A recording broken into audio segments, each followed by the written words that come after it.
Welcome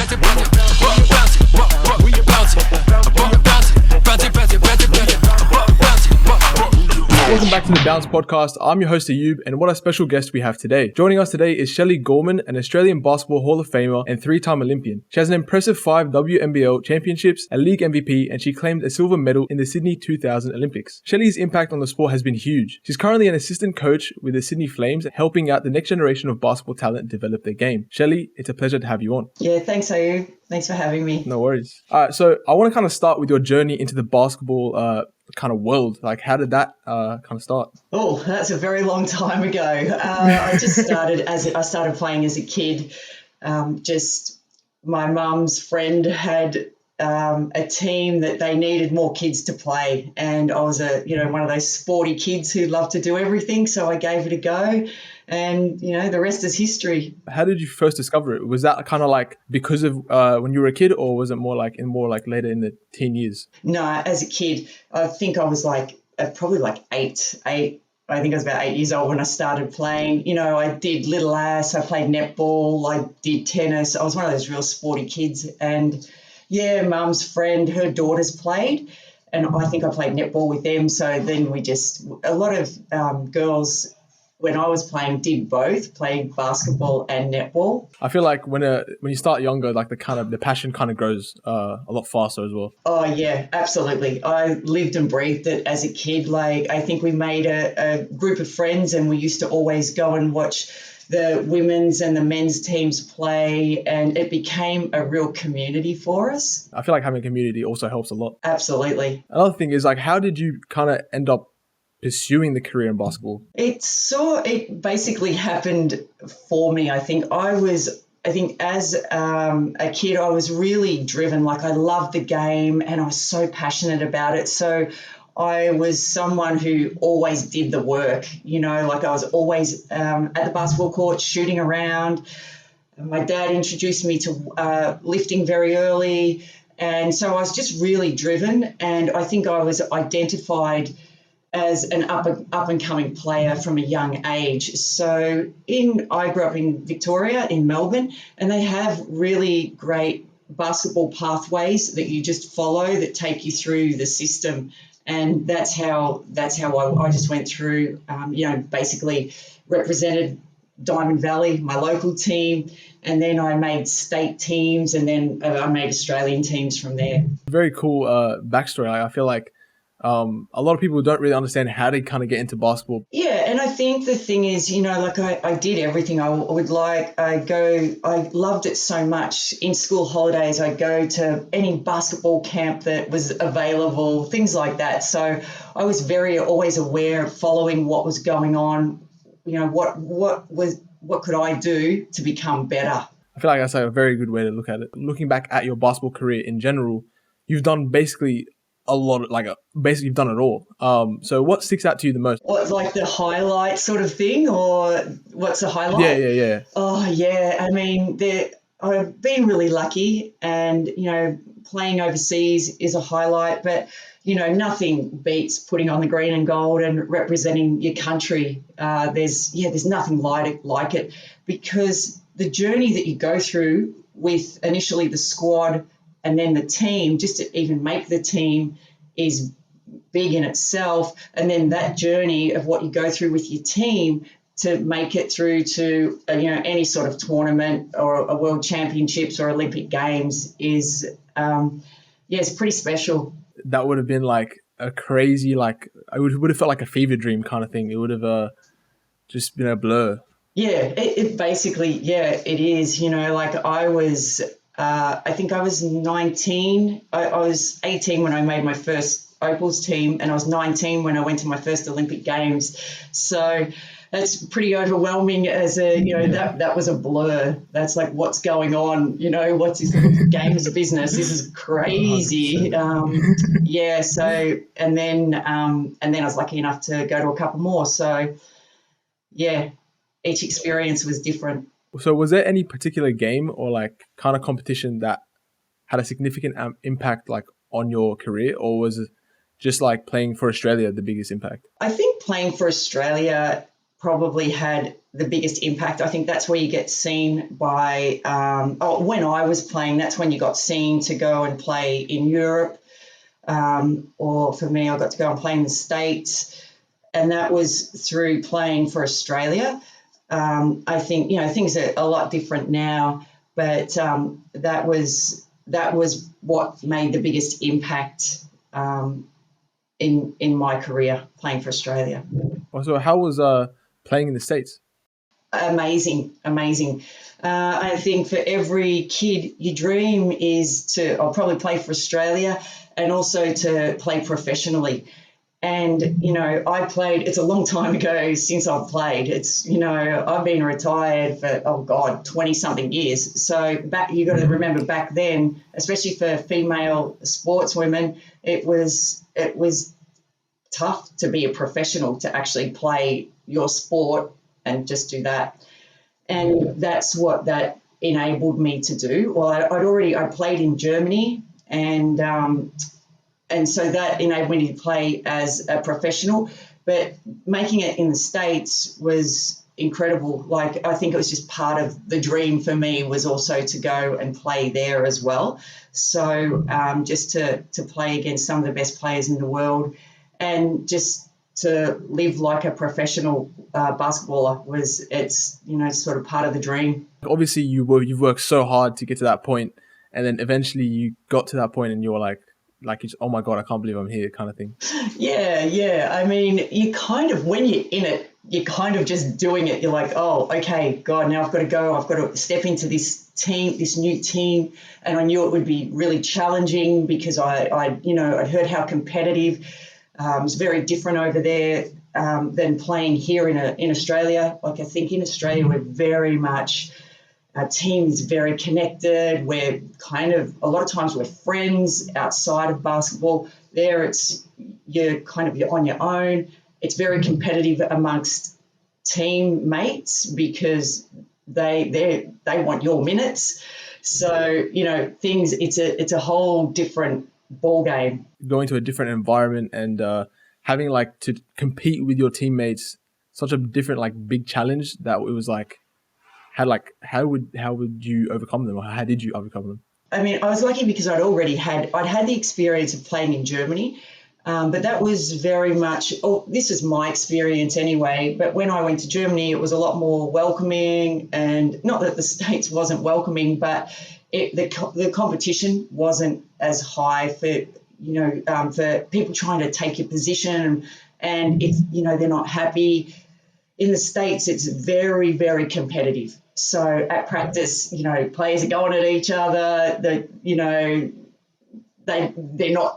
not friends off the court. They don't want to hang out with you off the court. Not all of them, but I think, there's just a lot more. It's a lot more competitive, and it's a really great growing experience too. To just keep believing in yourself.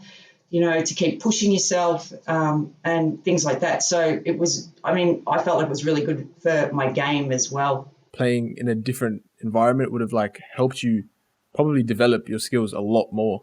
Yeah. And just, and so same with playing in Germany too. I think just having the ability to play as a professional and to be able to work on your game every day.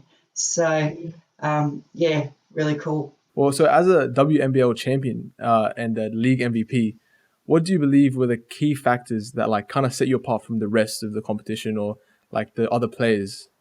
There's probably quite a few players who probably could have won that award, but for me, I think the difference was, what I say to a lot of people is that I wasn't a great athlete. I wasn't one of those athletes that, I wasn't the fastest, couldn't jump the highest. That wasn't what I was great at. But I had very, very strong work ethic. So I worked on my game every day. And then I was like, well, if I'm not the quickest, what do I need to be? I need to be the fittest. So that was something that was really I just had this drive to be really fit and to work on my game just consistently. I was getting shots up every single day. I worked on my game pretty much every day.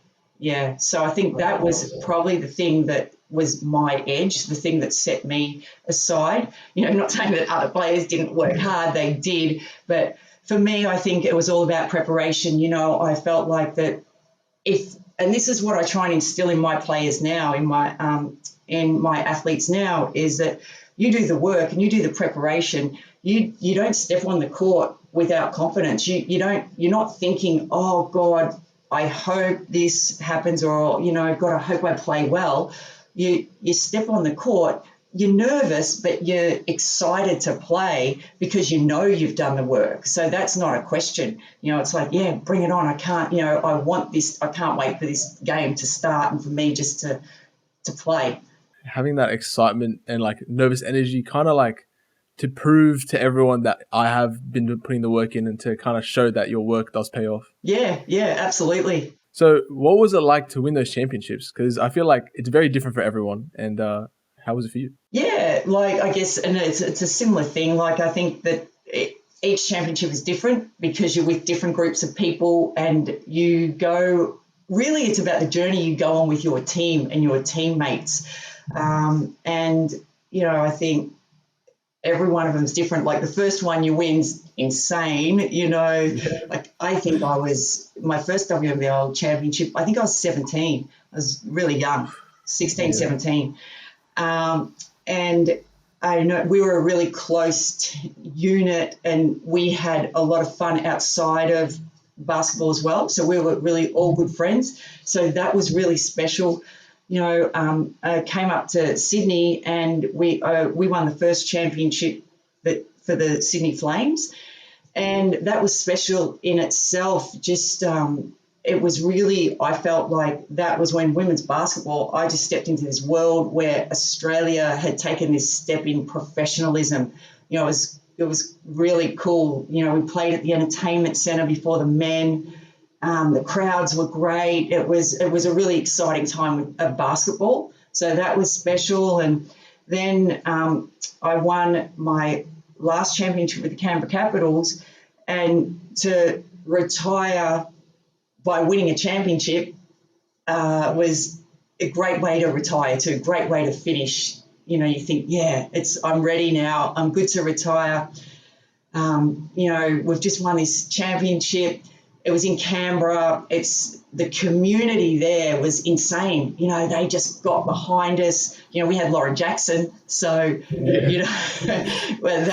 so you can imagine people just wanted to see her play. That was also a really wonderful experience as well. Winning WNBL championships, especially in that era or like that time, would have been completely different from now, because obviously now like it's become such a big thing, but before it was up and coming. Yeah. Well, I think that the women's league, the WNBL, like it's been strong. I think it's had its moments where it's sort of been that roller coaster. It's, there's been years where it's been amazing, and there's been a few years where it hasn't been. But, back then we still had, a sense of community, and, we had great crowds, and yeah, it was, it was good. It was a good time. Looking at the current form of women's basketball, what's kind of changed, like from your perspective, since you played? Yeah, I guess what's good now is that when I played, there was only a couple of players. Probably the players who played in the Australian team maybe were the only ones who were professional. Most players had jobs on top of. But now what's good is that every single player can play as a professional. Okay, money's not great, but if you have the ability to play as a professional, so you get to work on your game every day, which is great. And I think the way that the game's changed is the athleticism of the players. It's beautiful to watch. It's great to see. It's great to see the game develop in that, like I said, the players get to work on their game. So there's more players who are better skilled, so that's what I've seen. A wider variety of like skill in players also bumps up the competition and makes other people want to get better as well. Absolutely. Yeah. Absolutely. Yeah. Which then kind of, it's like a cycle. Yes. Yeah. Of course, you were an amazing player. You played for so long. But then how was that transition to becoming a coach? Because that would have been a very different kind of world. Yeah, and my story is really different to, like, I guess a lot of players who went into coaching, because Mm. when I finished, I was assistant coach with the Canberra Capitals for 1 year. But then I needed to find my way outside of basketball. So because I played basketball my whole life without having basically a real job, I needed to step into the real world. And so I needed to find my way there. And then I started personal training and started a business with my partner. So that basically took up 7 days a week, really. We were trying to build this business. And so I was out of basketball for a long time. And then Shane Heal took over the Flames a couple of seasons ago and asked me if I'd like to be assistant. And I jumped at the chance. And it's been such a awesome journey since then too. Just being back working with athletes is really, where I want to be. You're saying that like because you went from, I guess, basketball to like the real world, trying to make a business. And then, so how was that feeling like being able to go back to basketball after such a long time? Yeah, it was incredible, actually. It was just, for me, I was really at a stage in my life where I was ready for a change as well. I'd been doing, I still do a little bit of personal training, but I think doing it full time, I was ready for a change. And then this opportunity came up with Shane, and I'd been out of the game for so long. I questioned, like, oh gosh, can I still do this? And I'm so glad that I did. Like I said, for me, working with athletes is just it's exciting. I guess it's exciting because you get to see them grow as well as players. Absolutely, that's everything. Yeah.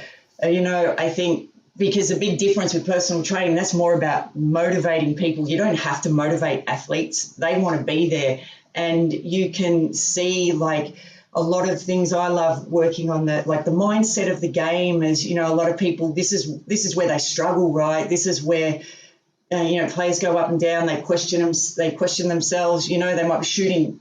Sometimes you're shooting so well at practice. You're shooting well. You warm up well. You get in the game, and you're just in this slump. And trying to help them find a way to get out of it, tweak out. Just because I think with a lot of athletes at the highest level, it's just about tweaking their game and just sort of just changing the smallest thing, but that can be such a big thing, at the same time.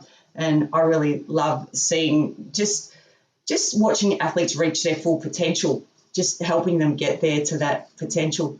For me, if I was a coach, I would love to be like a part of their growth as well. Yeah. So I feel like that'd be cool. Yeah, absolutely. Yeah. Yeah. See, like you said, just watching them grow and seeing them just like get it, see the penny drop, and they're like, oh, now I get it, I'm feeling it. And then you see them do it and you're just like, yeah, that's growth. And you can, like you said, you can see it. You can see it happen overnight because it's just like, it's really quick because they're ready to absorb a lot of them are. Some aren't, some are coachable, some aren't.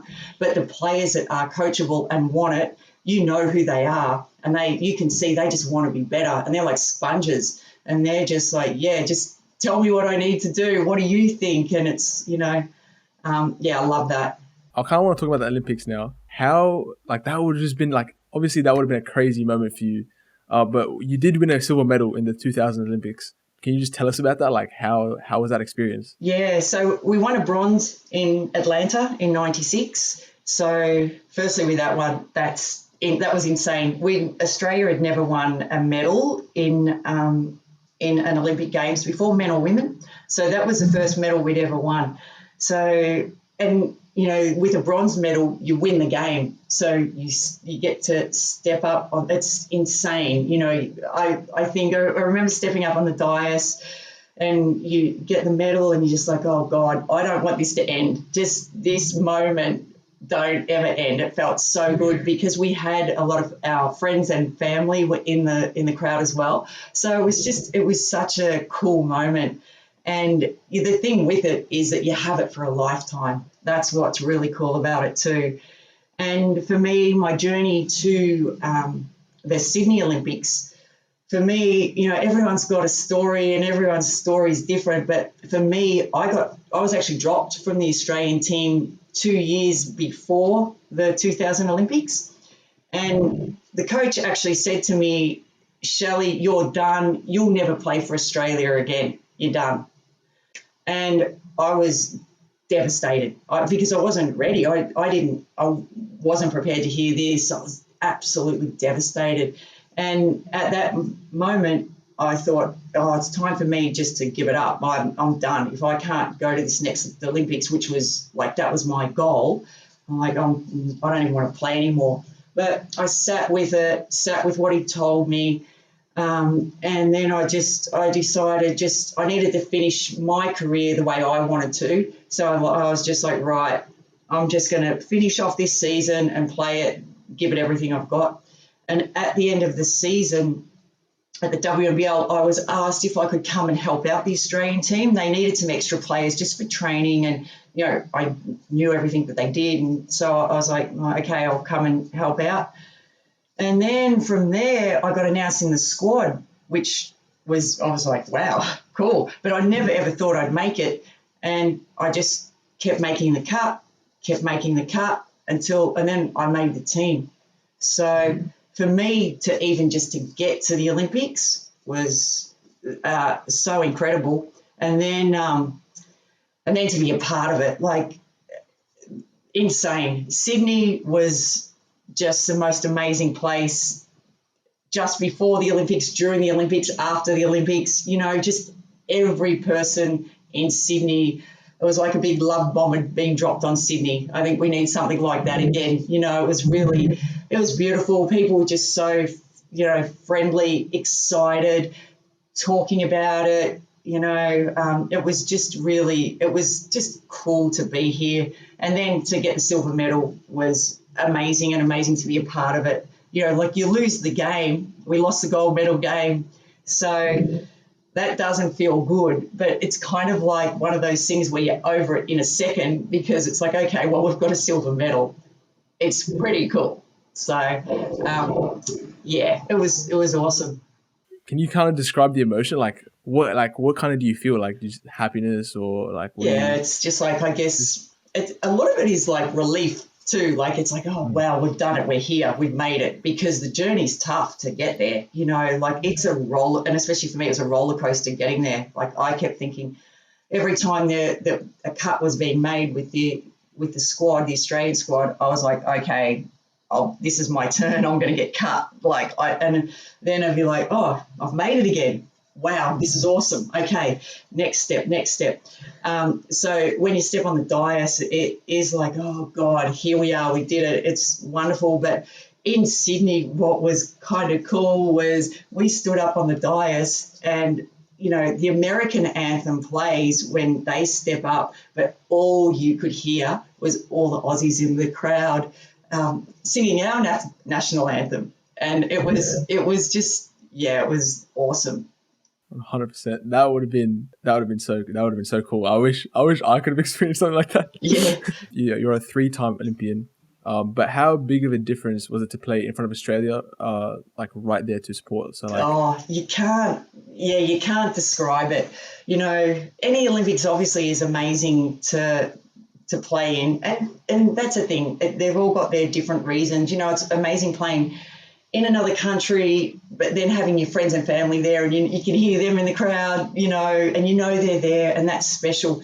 But there's nothing like walking out into your home country, and we kind of joked about when we played our first game, we were like, oh God, our team, we go, oh geez, we're all exhausted because of all the energy that the crowd gave us. When we warmed up, after the warm up, we go, oh, okay, we're done now. We're exhausted from warming up because we're just feeling this energy, and we're just like, it was insane. The crowd was amazing. there's nothing like it. And just, like I said before, just being in Sydney, I remember we had a day off and or not a day off, we train in the morning, we were coming back, we came back into town to see some friends and family, and we got on the train, and the trains were always packed. And I was with Michelle Timms, so no one knew who I was, but everyone knows Timsy. And the whole carriage is just, they're doing Aussie, Aussie, Aussie, and everyone's just, it's like this big family. Like, we knew no one. It's packed, and they notice Timsy, and they just go crazy. And then we walk into this restaurant, and again they notice that, and then everyone just stands up and starts clapping, and it's like, this is just in the middle of the Olympics. Like, we hadn't even done anything, but they recognised her, and the crowds, everyone's just like, hey. So it's just things like that really stick in your mind, that go, God, it was really a really special time. That would have been actually crazy. Like, especially even just walking to a restaurant and everyone just standing up and clapping for you. That would have been crazy. Well, it really wasn't for me, but I take it, I go, I'm so glad I'm here with you, Timsy, because, I know it's for you, but I'll take it as well. Yeah, But, exactly. and I think it's things like that really, I think what's beautiful is how it brings the community together. There's so much hate in the world, but something like that, it's something like the Olympics just brings this togetherness, which was, I think, really super special. Well, I do want to actually ask you about Germany, because you've said you've played there, and how was that experience? Because we haven't really talked about that. Yeah, insane. So really cool. My first year I went there, and it was really tough. You got to think back when I went, there's no internet, no phone, like there's no mobile phones. My only line of communication back home was, a phone that's connected to a cord. I don't even know if you probably know what that is. No, I do. Yeah, that was how I talked to my family and my friends, and so it's pretty isolating, but it was also amazing. Like, now we go overseas and we travel, and, no one cares. But when I went to Germany, I've got a photo of my friends and my mum, my dad, my brother, everyone's come to the airport to see me off. And like, that sort of stuff doesn't happen these days, right? You just, catch an Uber to the airport, I'll see you in a few months, or I'll see you, because you're away for 8 months. And, in my first season, I basically lived in, it was like a studio apartment, and there was a hole cut in the wall with a bed pushed into it. And I lived with a teammate who slept on the couch just outside of that space. So I walk into this team with a person who I've never met before in my life. We're the imports, and we're living in this box, basically. I'm in this country where I can speak to my family once a week, because it's expensive for phone calls back then. And it snows or it rains every day, and my mode of transport is a bike. So I'm having all these changes. We didn't have a washing machine or dryer. We jump on our bikes and slip and slide down the snow to do our washing. It was a crazy experience, but the Germans were really beautiful. They were really welcoming. I actually had a really good season, and then I got picked up by the number one team in Germany, which we played in the European League, and then another Australian, the superstar Sandy Brondello, Australian coach now. Her and I were the imports for another team there they were called Wuppertal, and that was awesome, because that was just, they were totally professional, and that's what I wanted. My first year was more about finding my way, and then that second year from then onwards, we were in the European League, so we were playing against all the best teams in Europe. So it was amazing. Especially like the difference from especially Australia, how it's so hot all the time or it's sunny all the time, to just snowing and raining. That'd have been Yeah, insane.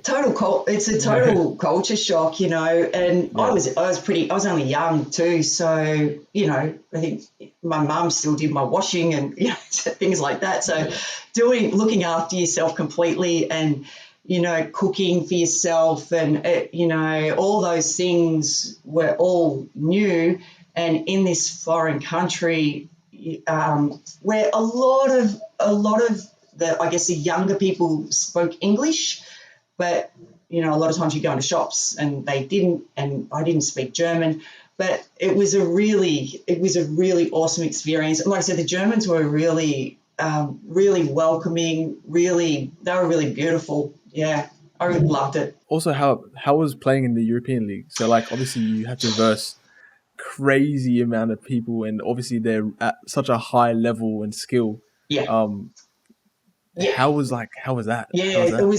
was so good for your, so good for your for your game, because basically in the European League, the best teams in Europe would stack their teams. So they had a lot of their national team players in one team. So in the German team that I played for, I think we had 7 of their national team players plus Sandy and I. So that was our team. And then the other teams that you play around Europe, they had a lot of their national team players.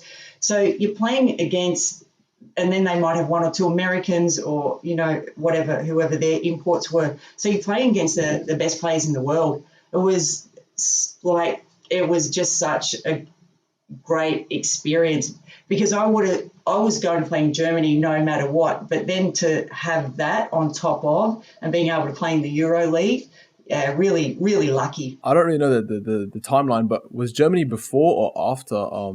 The US, Yeah, yeah, US, yeah. before, yeah.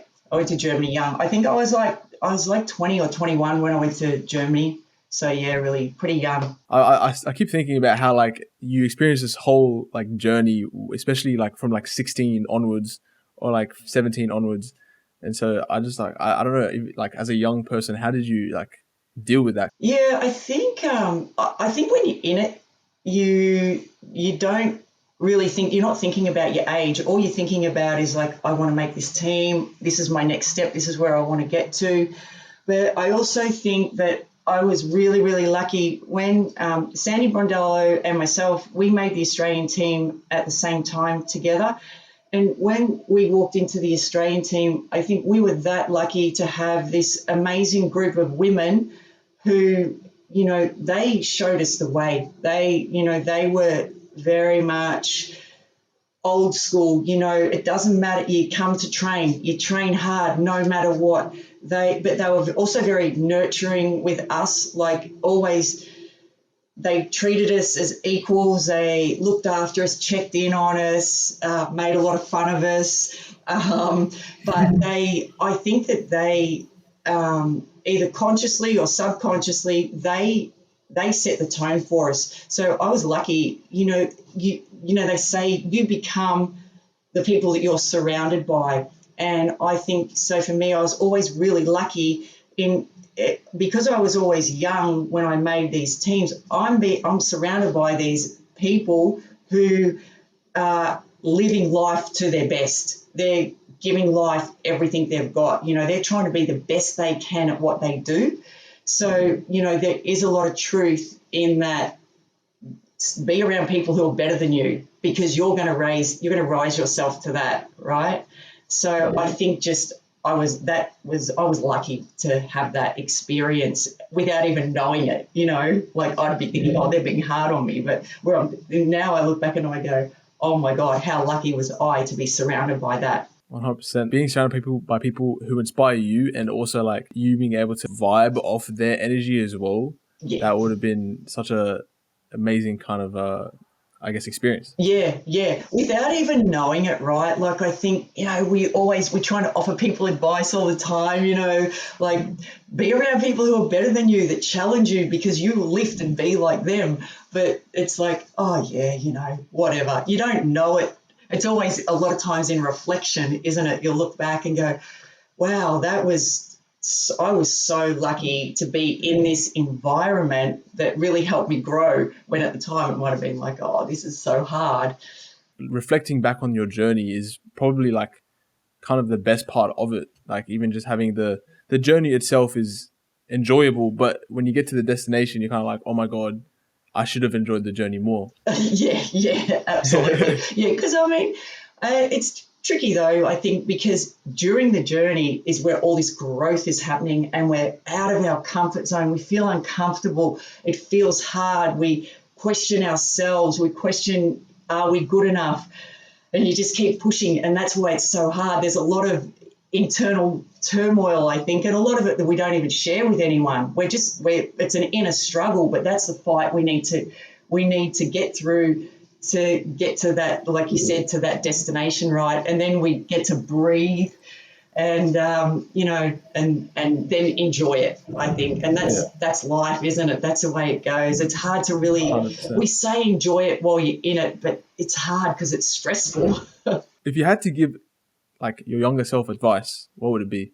I think to believe in yourself more, to really, I think, and I see this with the athletes that I coach now, like I try and instill this belief and this confidence. I'm like, you're doing the work, you're okay, just get out and play. Stop, and I have that thing, if it's a good shot, take it, like it's okay. And then, so if you shoot a 3 and you miss and we get the offensive board and then it comes back to you for a 3, shoot it again.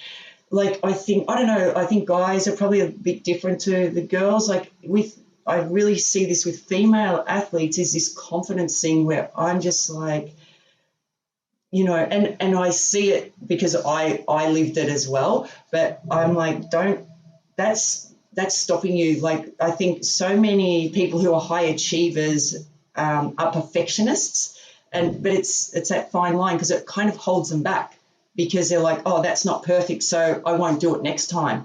And it's like, don't stop being a perfectionist. Okay, you've got this inner drive. You'll do the work. You'll get it done. You're already proving that to yourself. If you're doing the work, it's not going to be perfect. You're going to make mistakes, and it's okay. And especially in basketball, that's the game, isn't it? There's no one's ever played a perfect game. No way. So, like they say, those moments of flow that you get in where it seems effortless, that doesn't last long. That's what we're all aiming for, but it doesn't last long because we're in our heads too much. But yeah, I would say for all those people who, we're striving for greatness, probably not perfection, because when people, I hear so many people go, I'm a perfectionist, and I know I've said it myself, but I think it's something that probably holds us back a little bit, because it's like, oh, that's not good enough, I'm not, and then they relate to that's not good enough to I'm not good enough, and to really scrap that. If you're doing it, you're already good enough because you're doing it. A lot of people won't even give it a go. So yeah. Like even if your mental mindset outside of the game is like that, then obviously it's going to reflect inside the game, which will affect the way you play, even though you have the ability to play at such a higher level. Yeah, absolutely. Yeah. I think, it's sort of a part of who you are as a person. Everything you do in life, you try and be a perfectionist at. But I think if you have the awareness to yourself, it's like, I think it's different trying to perfect something, or it's just, I think it's more try and tell yourself that striving for greatness rather than perfection, because we know that's not real in anything, because like we talked about before about the journey, it's going to be messy. It's going to be hard. So it's not going to be perfect, because that's how we learn, right? We learn from our mistakes, and we learn from, so that's the road. It's messy. It's not just like, oh, I'm perfect. It's not like that. So strive for that greatness.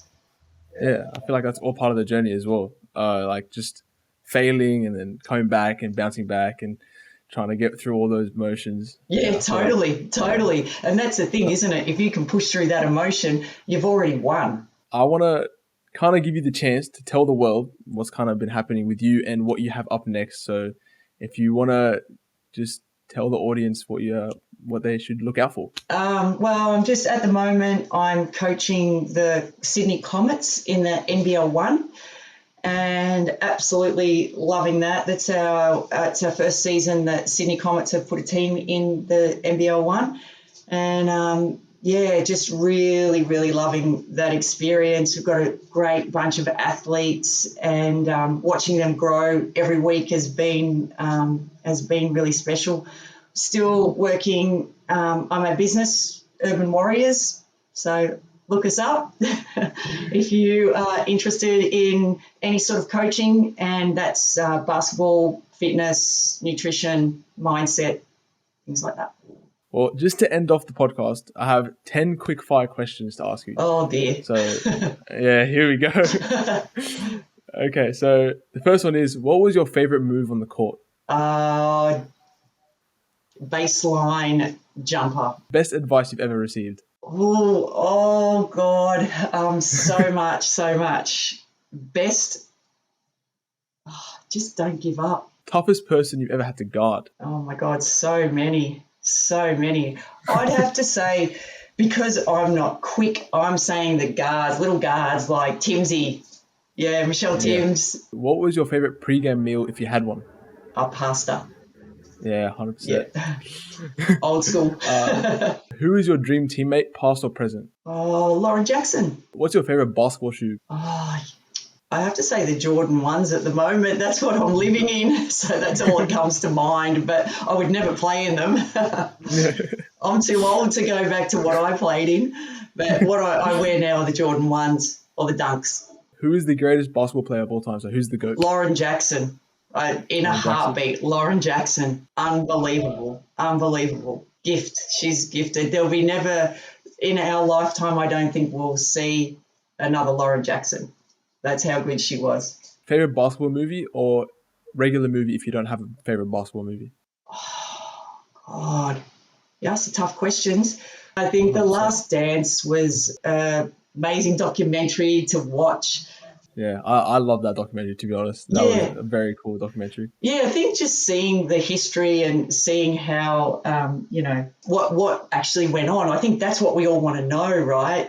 We want to know what happens behind the scenes. And, and you see, I think the thing we've talked a lot about, I think, today is the journey. And that's the thing you see is the journey. And, outside, people have all these opinions, and I think this, but you don't know unless you're in that inner sanctum, do you? No, exactly.